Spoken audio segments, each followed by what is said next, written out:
The UK hasn't got as much money as it would like, and there are lots of reasons for this. The war in Ukraine, COVID, the US war with Iran being three. Those are events outside the UK's control, but there's something else, which we chose to do, that most economists think is holding our economy back. One estimate is of a long-term hit of 4%. Another says it's already been 6 to 8%, a difference of up to £240 billion a year to the size of the economy. I'm talking about this. We're out. It's 10 years since the UK chose Brexit. It was one of the most consequential moments for the country since the Second World War. If you're under 28, you're too young to have voted, but you're living with the consequences of that decision. 52% voted to leave the European Union, despite the leaders of the main parties being against it, despite advice from the US, despite repeated warnings about the economy. I reported on the campaign and the vote and everything that's followed. 10 years on, I want to return to the question of Brexit and the economy, because many analysts say those warnings were right. And this matters because when an economy is smaller than it would have been, it can mean fewer jobs, lower wages, and less tax for the government to collect. That's particularly important because the UK's finances are already under pressure. Spending on health and social care, defence, welfare and more is all projected to go up. An economy being held back doesn't help with that. Now, to be clear, for some, Brexit was primarily about sovereignty, about the UK controlling its affairs, from its trade and regulations to its borders and immigration.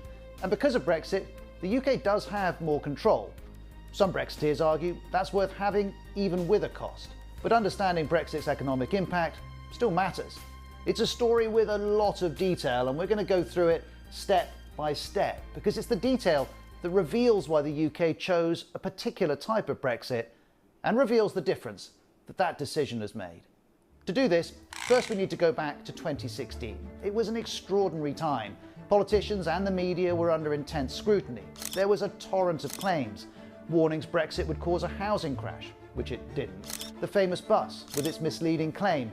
And 2 days before the referendum, there was a debate at Wembley Arena. Yes, the same Wembley Arena that hosts gigs. The Who and Little Mix played earlier that year. Now it was politics' turn. We had never seen anything like it. And Boris Johnson was one of those on stage. And while speaking, he made a reference to the UK entrepreneur, Sir James Dyson. He thinks staying in would be an act of economic self-harm. All right. And the way to more wealth and more jobs is to leave All right. the EU. Steady. Vote Boris. More wealth, more jobs with Brexit, economic self-harm without it. Let's keep that in mind. 2 days later, Thursday, June the 23rd, it was decision time. And in the middle of the night, we got the result. The next morning, I was up early to interview Tony Blair. Just before I did, I listened to this on the radio. I think the country requires fresh leadership to take it in this direction. I headed first to Downing Street, then down the road to just by the Houses of Parliament. On the Monday, I was in Brussels at an EU summit. Everyone was trying to work out what all of this meant, because here's the twist.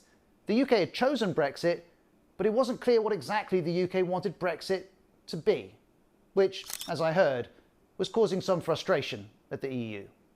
If they don't know what to do now, that's the proof that they didn't reflect on the consequences of their campaign. Soon after, David Cameron confirmed when he'd leave office and headed back inside number 10. Humming as he went. Days later, Theresa May became Prime Minister. Somewhat confusingly, she'd been against Brexit before the referendum, but was now in charge of delivering it. In the coming months, I was back in Brussels, reporting on what progress was being made, with mixed results. Mr Juncker, Ros Atkins, BBC News. I wanted to know how the previous evening with Theresa May had gone. In 2017, Theresa May delivered a plot twist and called an election to strengthen her position in Parliament. Bid for clear Brexit mandates, said The Sun. Crush the saboteurs was the Daily Mail's front page, taking aim at game-playing Ramonas. But for the Prime Minister, the election did not go to plan. The Conservatives were still the biggest party, but they lost their majority, which made things very complicated for Brexit and for Theresa May. The morning after, I was in Downing Street and we were all asking, what would she say now? We will fulfil the promise of Brexit together. But that's not what's followed. Instead, there were months of political turmoil. At one stage, MPs voted on a range of Brexit options. One evening, their answers were no, no, no, no, no, no, no, and no. Theresa May had lost control of the process, and while there are many dimensions to this, one key issue was that some Brexiteers felt her plans compromise UK sovereignty, and they blocked them. Low on options, the Prime Minister asked the EU for more time, which it agreed to. Remember, this whole story, all of the twists and turns, connect to the type of Brexit that the UK would choose and the impact that had on the UK economy. And in 2019, I was back in Brussels, and the story changed again. And it's another piece of evidence that Brexit is reshaping UK politics in ways I'm not sure any of us imagined. In the European elections, the Brexit Party had come first. It's since become Reform UK. The Conservatives, the ruling party, were fifth. And for Theresa May, that was that. I will shortly leave the job that it has been the honour of my life to hold. Once more, the Conservatives needed a new leader, and the clock was ticking. In the summer, I was back in Brussels again, wondering what the EU was making of all of this. You also said the UK shouldn't waste its 6 months. Do you think it's wasting the 6 months that you gave it on Brexit? When it comes to Brexit as such, yes, I am afraid that we wasted time. Soon, though, the UK shifted gears. Its new Prime Minister was Boris Johnson, and he wasted no time in calling another election to get Brexit done. A lot of people like that idea. He won a landslide. We did it! We pulled it off, didn't we? Now, I'm not just telling you all of this to relive the drama, though it is some story. I'm telling you all of this because there's a connection between how this saga played out and the UK economy now, and this is why. From the EU's perspective, its single market, a huge free trade zone, is one of the main benefits of membership. It was out of the question that it would allow a country that had left to have easy access to it. To do so would undermine the whole idea of the EU. And then for some Brexiteers, staying tied to EU rules, especially connected to the single market and the free movement of people, well, that would undermine the whole idea of Brexit. There was an ideological divide, and that divide would shape negotiations as the UK and the EU tried to thrash out what their relationship would be after Brexit. With the deadline set for the end of the year, negotiations continued until, on Christmas Eve 2020, a deal was done. As expected, the UK was out of the single market and the customs union, a so-called hard Brexit. Boris Johnson declared, "We have taken back control of our laws and our destiny." I think this deal means a new stability and a new certainty. It did deliver some certainty. And Mr. Johnson also said this. It will not be a bad thing, in my view, for the EU to have a prosperous and dynamic and contented UK on your doorstep. This isn't necessarily what's been on the EU's doorstep since. The UK hasn't looked contented under the three prime ministers who followed Boris Johnson, nor is it as prosperous as it would like, and that's for various reasons, but one is that unbending commitment to taking back control led to a deal that appears to have come at a cost. But what being outside the single market means is a whole load of what we call non-tariff barriers, that is to say checks and assessments and paperwork that people exporting to the European Union from the United Kingdom have to go through, which makes trade slower, it makes trade more expensive, it makes trade more difficult. It's here that we move from the political drama to the consequences of the UK's decisions. And at this point, I'm going to get some help from my BBC Verified colleague, Ben Chu. He's been following this story for years. Hi, Ben. Hello, Roz. Now, where do we start with this? How do we assess the impact of Brexit on the UK's economy? Well, Roz, there are a number of ways to think about this question, but a good place to start is trade. Ben suggests we look at trade, which connects to prices, jobs, and wages. Here's some data based on analysis by BBC Verify. It looks at UK trade overall, combining what we import with what we export. This chart compares the situation in 2026 with 2019, which was the last full year the UK spent in the single market and customs union, and was before the pandemic.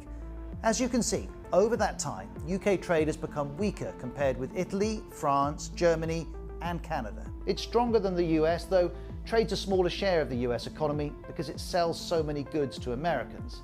So that's how much we're trading. Then there's who the UK is trading with. Because back in 2016, Boris Johnson argued the EU was holding back UK trade. The vast opportunity cost of not being able to do free trade deals with the most lucrative and fastest growing markets in the world, because we are in the EU. Well, let's look at that. In 2016, trade with the EU was 48% of the UK's total trade. In 2024, it was 46%, so just a slight reduction. There have been more than 70 new trade deals around the world, but most are direct copies of deals done by the EU. There are others, in particular with Australia, India and New Zealand, but the impact is not what some may have hoped for. To assess that, we can look at GDP, gross domestic product. Essentially, it's the value of everything a country produces in a year, and official estimates say that all of those new deals are worth 0.6% to GDP. So not close to outweighing the estimated negative impacts of Brexit. So that's trade. What next? Well, another really important metric is investment. So this could be investment by UK firms, or it could be investment by other multinational companies in the UK economy. Has Brexit had a positive or a negative impact on the internal investment in the UK? Think of investment as a vote of confidence in the future. It tells us that businesses think the UK is a good place to spend money, to expand, to hire people.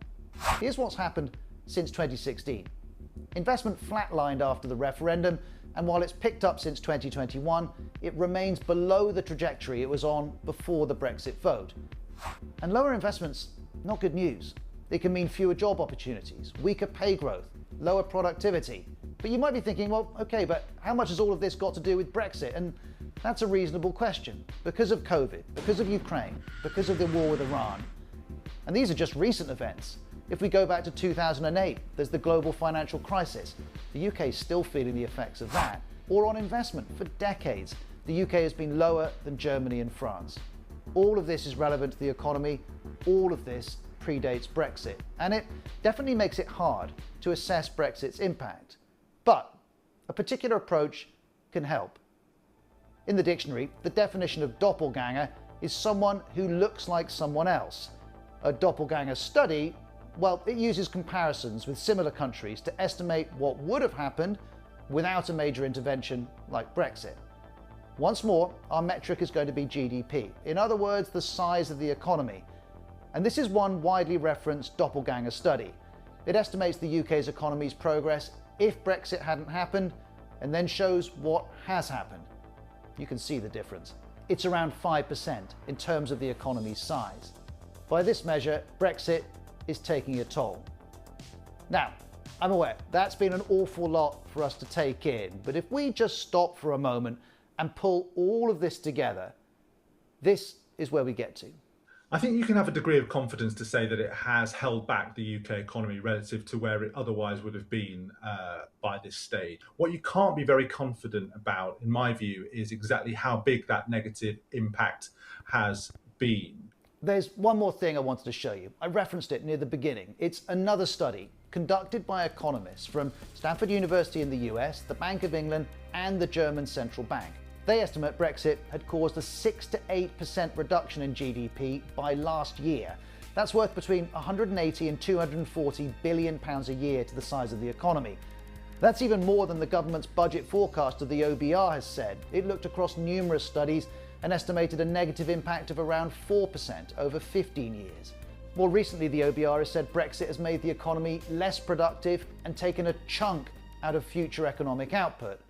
Given all of this, what about the politicians who made the case for Brexit? In 2019, Boris Johnson called it a massive economic opportunity. After agreeing the deal, he repeatedly defended it. Nigel Farage is now leader of Reform UK. In 2023, he said this. We haven't actually benefited from Brexit economically when we could have done. Or there's Lord Frost, who led the UK's negotiations in 2019. He wrote recently that Britain's economic problems date from well before Brexit, and with reference to Germany and France, said that Britain's growth pattern has not changed compared to our major European comparators.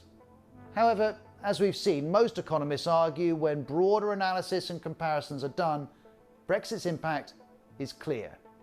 But there are some economists who argue that the negative impact of Brexit has been overstated?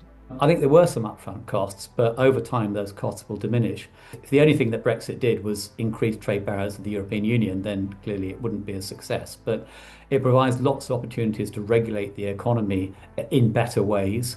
For example, some suggest that the UK can make more of AI than the EU can because the UK can choose its own regulations. Watching all of this is the current Labour government.